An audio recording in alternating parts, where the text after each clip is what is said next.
बऱ्याच लोकांना असं वाटतं, की ते कन्फ्यूज आहेत, कारण त्यांना माहीत नाही, की एक्झॅक्टली मला काय करायचं आहे. पण हे खरं नाहीये. ह्याच्या मागचं खरं रिझन हे आहे, की तुमचा ब्रेन प्रॉपर वेमध्ये डिझाइन नाही आहे.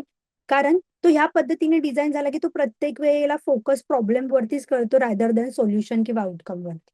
सो आज आपण NLPची अशी एक टेक्निक शिकणार आहोत, जी तुम्हाला योग्य पद्धतीने विचार करायला शिकवते आणि तुमचा जो ब्रेन आहे, तो व्यवस्थित रिवायर करते आणि जो आउटकम आहे त्याच्यावरती तुम्ही कसं काय फोकस करून जो पाहिजे तो रिझल्ट मिळवू शकतात आणि क्लॅरिटी घेऊन येऊ शकतात, ते आपण आजच्या टेक्निकमधून शिकणार आहोत.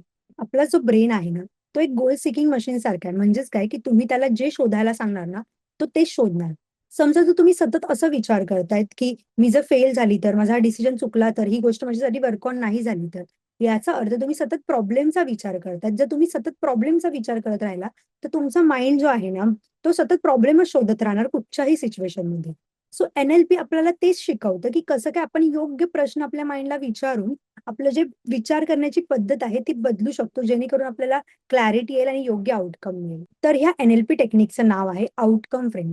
बऱ्याच वेळेला आपण ज्यावेळेस गोंधळलेलो असतो, आपल्याला सुचत नाही नक्की काय करायचं, त्यावेळेस आपण स्वतःला आहेत ना चुकीचे प्रश्न विचारत असतो. म्हणजे मला काय नको आहे हे प्रश्न आपण विचारत असतो. मे बी मला ही नोकरी नको आहे, मला हा स्ट्रेस नको आहे, मला हा गोंधळ नकोय, मला कन्फ्युजन नकोय. जे काही आहे ते आपण काय करत असतो, फक्त निगेटिव्ह प्रश्न स्वतःला विचारत असतो आणि जे नको आहे त्याच्यावरती फोकस करत असतो. सो NLP सांगतं, की आपल्याला ह्या गोष्टीवरती फोकस करायचं, की आपल्याला काय पाहिजे आहे, जेणेकरून आपण त्या दिशेने विचार करायला चालू करू. सो आपण आपल्या स्वतःला असे काही प्रश्न विचारणार आहेत आउटकम फ्रेमचे, जे आपल्याला योग्य सोल्युशनच्या दिशेने विचार करायला मदत करतील.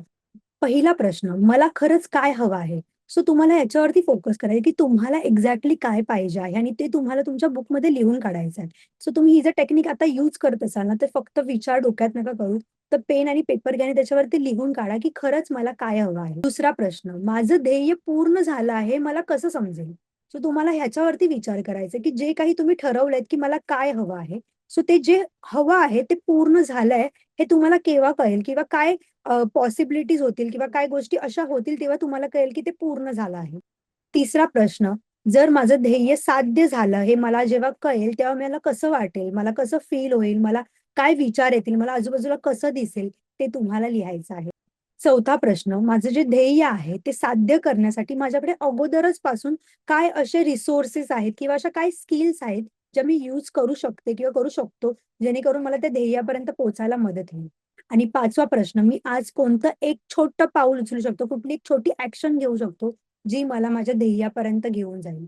सो हे असे 5 प्रश्न आहेत, जे तुमचं माइंडचं रिवायरिंग करायला मदत करेल, जेणेकरून तुम्ही फक्त प्रॉब्लेमवरती न फोकस करता आउटकमच्या दिशेने विचार करायला चालू कराल आणि त्याच्या दृष्टीने सोल्युशन्स किंवा काही ॲक्शन्स येतात का किंवा काही मला स्किल्स डेव्हलप करायचे आहेत का, ह्याचा विचार हळू करायला चालू कराल. तर आपण हे एक एक्झाम्पल सोबत समजून घेऊया, जेणेकरून तुम्हाला क्लॅरिटी येईल. समजा एखादी 25 वर्षाची मुलगी आहे.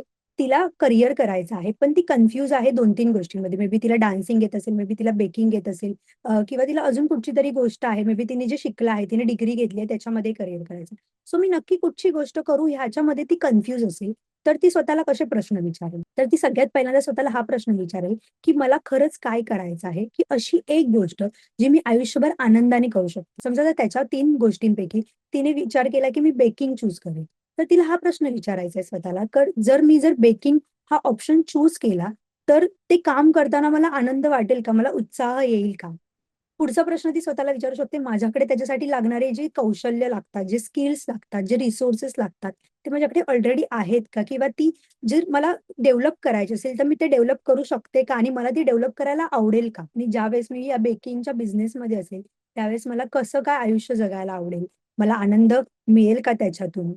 आणि ह्या सगळ्यासाठी मी एक कोणतं छोटं पाऊल आज उचलू शकते, जेणेकरून ते मला माझ्या गोलच्या दिशेने घेऊन जाईल. सो ज्यावेळेस तुम्ही असे प्रश्न स्वतःला विचाराल ना, तेव्हा तुम्हाला लक्षात येईल, की तुमच्याकडे उत्तर अगोदरपासूनच आहे. फक्त तुम्ही योग्य प्रश्न कधी स्वतःला विचारले नव्हते. ज्यावेळेस तुम्ही योग्य प्रश्न विचारणार, त्यावेळेसच तुम्हाला योग्य आउटकम, योग्य आन्सर्स मिळणार. म्हणून मी जसं मगाशी बोलली, की तुमचा जो मेंदू आहे, तो गोल सीकिंग मशीन आहे. तुम्ही जर त्याला गोंधळलेलं ठेवाल, तर तो तुम्हाला काहीच उत्तर देणार नाही आणि तो गोंधळलेलाच राहील. पण जर तुम्ही त्याला योग्य प्रश्न विचाराल, तर तुम्हाला तो योग्य संधी समोर आणून देईल, योग्य निर्णय घ्यायला मदत करेल आणि योग्य कृती आहेत, ज्या ॲक्शन्स आपल्याला घेणं गरजेचे आहे, तो ते तुम्हाला घ्यायला मदत करेल. सो आज तुमच्यासाठी एक छोटी ॲक्शन आहे. फक्त ही व्हिडिओ बघू नका, कारण की व्हिडिओ बघून काहीही बदलणार नाही. तर तुम्ही ज्या गोष्टीमध्ये कन्फ्यूज आहात किंवा स्टक फील करत आहात, ती एखादी सिच्युएशन घ्या आणि मी जे काही प्रश्न याच्यामध्ये विचारले आहेत, ते प्रश्न स्वतःला विचारा आणि लिहून काढा. बघा तुम्हाला काय उत्तर मिळतंय. गरजेचं नाहीये की सगळं उत्तर परफेक्टच असलं पाहिजे. पण तुम्हाला जी काही उत्तरं मिळतील ती योग्य असतील आणि ती तुम्हाला एखाद्या दिशेने चालायला मदत करतील. कारण तुमचा मेंदू जो आहे ना, तो तुम्ही विचारलेल्या योग्य प्रश्नांमुळे डेव्हलप होत असतो, रिवायर होत असतो. तुम्ही जर त्याला सतत भीतीचे प्रश्न विचारत असाल, की मी जर फेल झाली तर, माझ्याच्याने नाही झालं तर, असं जर तुम्ही त्याला प्रश्न विचारत असाल किंवा सांगत असाल, तर तो तेच शोधत राहणार. पण तेच जर तुम्ही त्याला योग्य संधीचे प्रश्न विचारत असाल, की मी कसं करू शकेल? काय मला आवडेल? काय मला उत्साह करेल? किंवा काय मला एक्साईट करेल? सो ह्या सगळ्या गोष्टी ज्यावेळेस तुम्ही त्याला विचाराल ना, तेव्हा ऑटोमॅटिकली तो त्या दिशेनेच काम करायला लागेल.